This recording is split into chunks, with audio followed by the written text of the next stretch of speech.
ఆర్థిక పరిపుష్టి పొందాలని చెప్పి మనస్ఫూర్తిగా కోరుకుంటున్నాను. రాష్ట్ర ప్రజలకు, ఏలూరు నియోజకవర్గ ప్రజలకు APSRTC Vijayawada zonal board chairman, Eluru Janasena party in charge Reddy Appalanaidu Bhogi, Sankranti, Kanuma శుభాకాంక్షలు తెలిపారు. సంక్రాంతి భారతీయ సంస్కృతి సాంప్రదాయాలను ప్రతిబింబించే పండుగ అని పేర్కొన్నారు.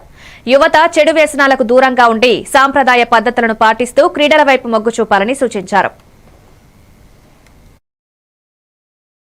సంక్రాంతి కనుమ శుభాకాంక్షలు ఆంధ్రప్రదేశ్ ప్రజలందరికీ, ఏలూరు నియోజకవర్గ ప్రజలందరికీ, ప్రజాప్రతినిధులకు, అధికారులకు, జనసేన పార్టీ నాయకులు, కార్యకర్తలు, వీర మహిళలు, జన సైనికులు, మెగా అభిమానులకు అందరికీ, ఉద్యోగ ఉపాధ్యాయ కార్మిక కర్షక శ్రామిక వర్గాలకి, రైతు సోదరులకు, వాణిజ్య సోదరులకు అందరికీ కూడా భోగి, సంక్రాంతి, కనుమ శుభాకాంక్షలు తెలియజేస్తున్నాం. 2026 సంవత్సరంలో అందరూ కూడా సుఖ సంతోషాలతో మంచి ఆనందదాయకమైనటువంటి జీవితాన్ని ప్రసాదించాలన్న పరమేశ్వరుని యొక్క అనుగ్రహం అందరిపైన, ఈ రాష్ట్ర ప్రజలందరిపైన, రాష్ట్ర ముఖ్యమంత్రి చంద్రబాబు నాయుడు, పవన్ కళ్యాణ్ గారు, మరి లోకేష్ గారు, మనోహర్ గారు, మోడీ గారు అందరిపైన కూడా ఆ యొక్క పరమేశ్వరుడి అనుగ్రహం ఉండాలని, మంచి పరిపాలన అందించి ఈ రాష్ట్రంలో ప్రజలందరూ కూడా సుభిక్షంగా జీవించి సుపరిపాలన అందించాలని చెప్పి తెలియజేస్తాం. మీ అందరికీ